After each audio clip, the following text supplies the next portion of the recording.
Over the course of the next 2 lessons, we're going to be looking at a quick introduction into matrices. Now, to know what matrices are, this is really just a way that we can organize information. So this topic will be helpful for anyone who may be going into some field where you'd have to organize data, where you look at studies, or definitely if you go into any sort of computer programming. Again, the whole basis for a lot of computer programs is to work with data, organize that information, and perform calculations on it. And so let's look at our definition of what a matrix is. And today we're just going to look at adding and subtracting and multiplying by something called a scalar, kind of our basis for any matrix operations that we would do, whether with our quick introduction or with any future topics that you might study in other classes. So a matrix is a rectangular array, in other words, an organized list or organized chart of variables or constants. And most of what we're going to be doing in our quick introduction, is using constants or numbers. And these are always organized in horizontal rows and vertical columns. And we usually draw a matrix enclosed in brackets, so we know that it is indeed a set of values, a set of numbers, organized in a very specific manner. Each value that's in our matrix, in our organized set of lists, is called an element. And usually we will refer to the name of that matrix by a capital letter, like M, and then we'll have 2 numbers with how many rows and how many columns we have in that matrix. And so again, that matrix is usually going to be named using that uppercase letter again.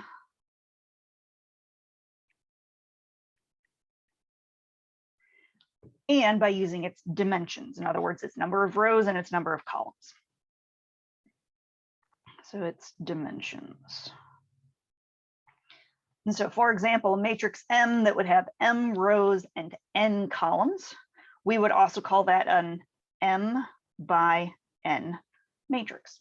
So let's look at a few examples and see what those dimensions would be called and how we could reference a specific value in our organized matrix.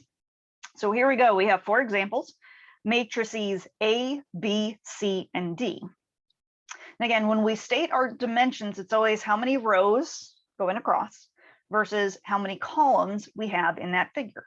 So in our first matrix, matrix A, this is just random matrix, no special name for it. It is technically a 3 by 2 matrix because it has 3 rows, 2 columns.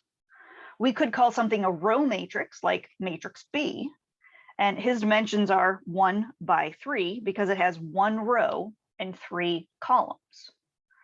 Okay, matrix C, we would call a column matrix because it has, 3 rows, but only 1 column going straight down.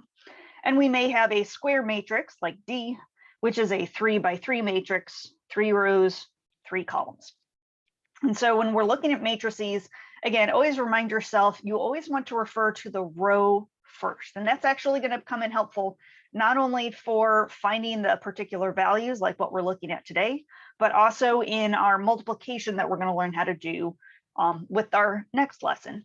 Again, always dealing with rows first, columns second. So first set of examples, let's just find the following elements in the A, B, C, or D matrices. All right, here we go. So numbers 1 and 2 are both referring to matrix A. And so our first one, A sub 2, 1, means look at the second row, first column. So in matrix A, that's going to be -5. Again, we're going to row 2, column 1. Alrighty, again in matrix A, but this time it looks for the address or the element at 3, 2. So we're looking for row 3, column 2. So row 3, we go down to the bottom row. Column 2 is the second number over. That's going to be 0. All right, number 3 and 4, looking at matrix B, so our row matrix. Okay, first one, B is 2, 1. Wait a second. If this always goes row versus column, This one's asking us for row 2, column 1. We have a problem here. B was a row matrix because it only has a single row going across. So this one does not actually exist. That element is not in there. But if we were to flip-flop those numbers, then we're referring to an address that we actually have. So this one would be row 1, column 2. Well, we've got that. We only have one row in this one. And then column 2, our second number, would be a 4. All right, matrix C, kind of the reverse is happening. Again, this is a column matrix. So it has 3 different rows, but it only has the one column going straight down. So row 2, column 1 on this one, well, that one exists. That's going to be our 13, our second row down. We only have one column, but if we flip-flop those numbers, again, we had row 1, column 2. Well, we can't do that in the C matrix because we only have the single column, so that one does not exist. Excuse me. So try out D. You might want to pause the video, see if you can come up with those on your own. All right, let's check what you got. So D 2, 2. So again, row 2, column 2. So in matrix D, we're looking at that very middle element 11. And then in number 8, we're looking for row 3, column 1. So down to the third row, first column, we're looking at the 7. Let's go the other direction. So with our next set of examples, then let's look at the dimensions of each matrix. So again, always state the number of rows first, then the number of columns. So what do you think about number 9? Well, again, we always want to count the rows, then our columns straight down. So this one has 3 rows, 2 columns. So we would call this a 3 by 2 matrix. What about number 10? Again, only 2 rows on this one, but 3 columns. So this one's actually the reverse. Use a 2 by 3 matrix. And then what about number 11? Well, number 11 is another one of those row matrices. It only has one row, but how many elements go across that row? We've got 1, 2, 3, 4, 5. So this is actually a 1 by 5 row matrix. All right, so pretty straightforward finding your elements in there. Why we have matrices in the first place, again, is all about organizing information. So let's do a couple quick examples with actual info that we might organize in this way, and then perform some operations, which we'll see again over today and tomorrow. Here we go. In example 12, use the table that shows the city and highway gas mileage of 5 different vehicles. And so this one's very straightforward. So when you go shopping for a car, they always have listed what the city mileage is and what the highway mileage is. Usually highways, you know, a little bit better. You're putting a little stress, wear and tear on your car by starting and stopping. On your highway, you're just going straight out, and you're going to be, you know, working the engine a little bit less by having it at that constant speed. So first off, we're going to organize the gas mileages in a matrix. Well, let's just keep the order that we have. Why not? We have 2 rows on there, 1 row for city and 1 row for highway. And then we've got 5 columns for all of our data. And so when we put this in, like if we were going to use this matrix for calculation, or for example, if we were going to write a computer program that we kind of fed this information in and then performed a calculation on it, important to be able to state, you know, what's the size of the matrix, or in computer program, this is usually called an array. And, you know, how could we call up the specific element, look at that row, and then look at this value, which element in that row. Okay, part B, what type of vehicle has the best gas mileage? Well, we can look at that pretty easily. Obviously, our hybrid car in that list has the highest mileages for either way. But sometimes we might not be able to see that quite as easily right from the data. We might have to, you know, add some values together, or see, you know, do some interpolation with that information. So obviously with this one, pretty straightforward, hybrid. But in example 3, we've got a little bit more info. So example 3, a movie house has 3 theaters, each of which shows a different movie. And then the number of people that attended each movie is shown in the table. And so we have the matinee movie versus the evening movie, and then each theater showing a different showing. And then we have the number of people that attended in our chart. So first off, let's write a matrix for the number of customers. So again, we're just taking the headings off. And again, we would be able to refer to these pretty straightforwardly as long as we know what element and what each row or each column represents. And so part B says, add the elements in row 1 and interpret the results. So if this was computer programming, we'd say, add up that first row in the array. So in other words, we're just going to do 37 plus 19 plus 26. Well, those add up to 82. And if those all came from that first row, what do you think that represents? Well, yeah, all of those come from that matinee row. So that means that's going to be the total number of people that saw a matinee across those 3 theaters. So the total number that saw a matinee. Alrighty, in C, it's saying add the elements in column 2 and interpret the results. Well, now we're looking at different information. So we'd have to call up that first row, look at the second number, call up the second row, look at the second number, add those up. So we're looking at our 19 plus 58. Well, if we add those together, we'll get a 77. And so again, if that's coming from the second column, what do you think that total represents? Oh yeah, it should be the total number that watched the movie in theater 2.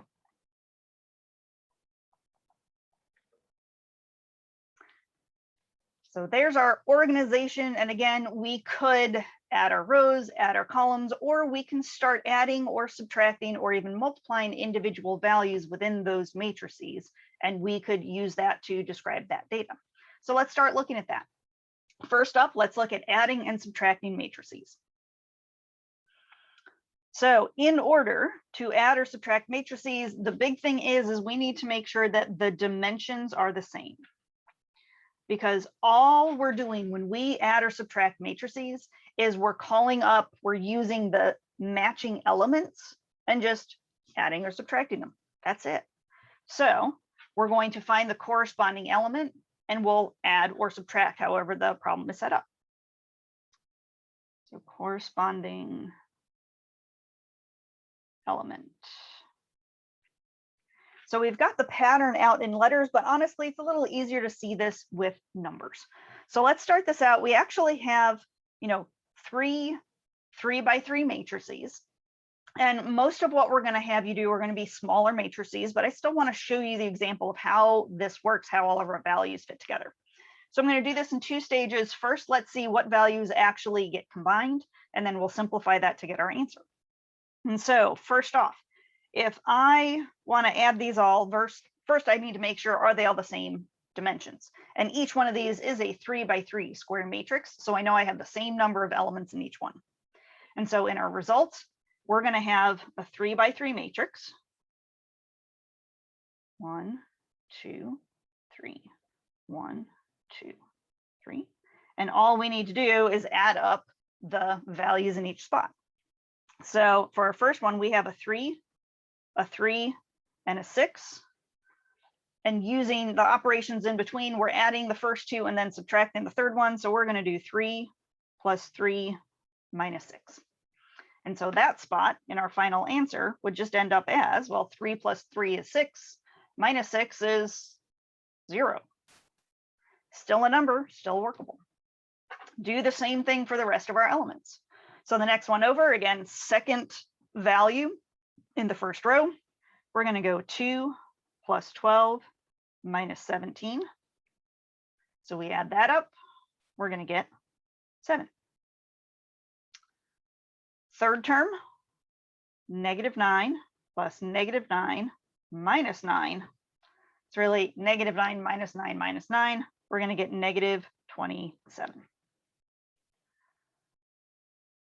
Alrighty, we just need to go through and do the same thing again. Some of these are a little time intensive, but again, we're not going to have you do too many of these with the large matrices. Most of these will be much smaller matrices just to make sure that you can match up the correct elements. So second row, 6 plus -5 minus 16. That comes out to a -15. Okay, very middle term, 1 plus 11 minus 11.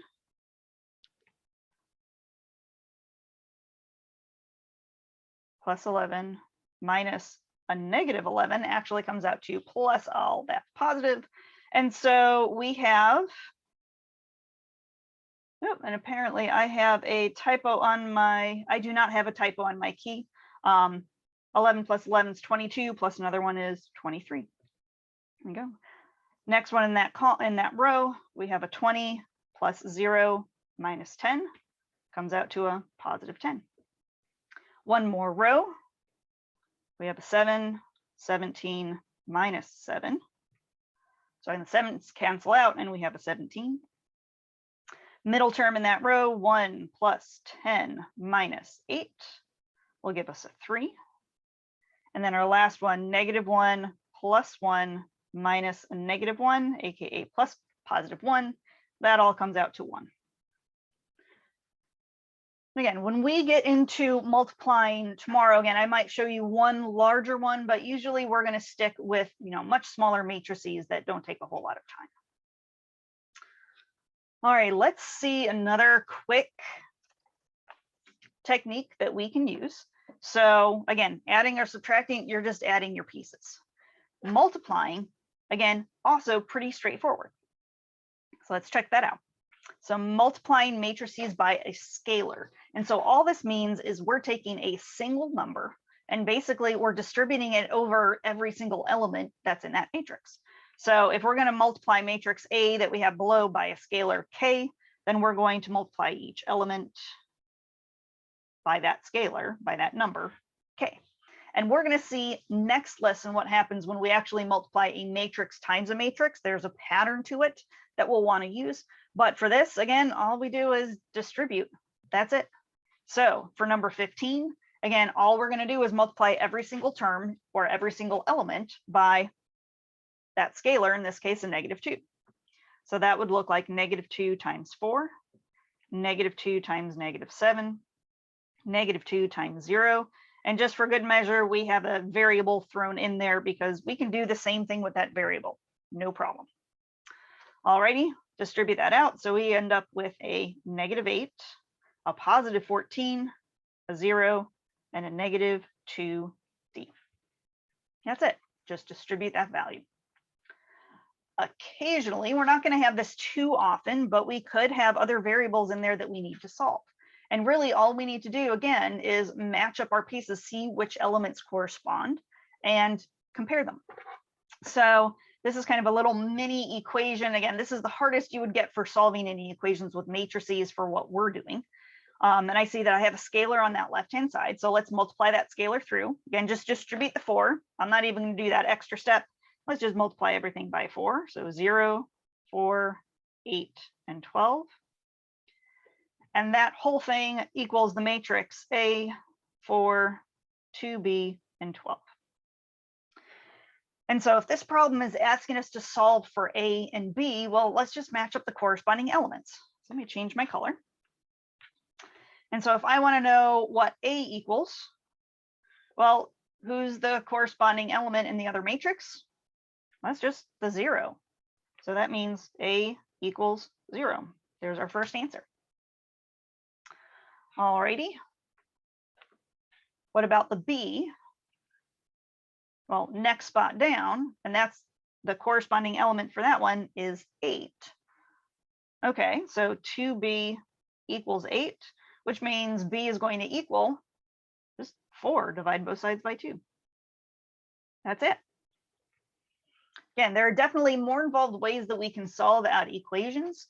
And again, if you take discrete math or you move on to any course that studies matrices, or if you look at computer programming, again, you'll get into more complicated operations on those matrices.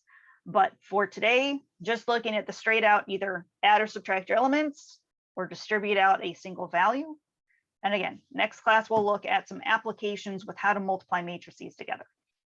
So our last problem is, let's go ahead and do another application. Let's use some data and use these operations to kind of help out. Here we go, number 17. The drink menu from a fast food restaurant is shown below. Let me change back to a darker color. Store owner has decided that all of the prices have to be increased by 15%. Maybe their costs have gone up from their distributor. So first off, write a matrix P that represents the current prices. So again, we're just going to put the values in there. So matrix P is equal to, and we have a 4x3 matrix, 4 rows, 3 columns. We have 95 cents, and I'm going to go ahead and just write these as decimals. And just copying those down, just straight out. 0.80, 0.85. And our next row is actually the same exact values. Last row, 110 and 120. This is where computer programs come in very, very handy when we get larger matrices. So it'll be a little easier to crunch through those numbers if you have a large set of data. Okay, part B, what scalar could be used to determine the new prices of all of the drinks? Well, if we're increasing everything by 15%, keep in mind, if you're thinking about percentages, and you probably looked at this in a previous algebra class, well, if we have a 15% increase, we can't just multiply by 15% because 15% of something is actually a small portion of it, but it's 15% over the whole original price. So if we want to do a percent increase, we're actually going to do 100% plus 15%. If I change those over to decimals, that gives me 1.00 plus 0.15. In other words, we're going to multiply everything by 1.15. And so that is how we are going to continue working the matrix. So part C, find N, the matrix with the new prices. In other words, we're going to take 1.15 and we're going to multiply that times N. Excuse me. Multiply that times P, our original prices, and that will give us our new matrix N. There we go. So here's where you might want to pause the video and go ahead, and you're just going to distribute, multiply 1.15 times each of the elements in your matrix. So go ahead and pause the video and try that out. And then come back and check to see what your values, or double check your values.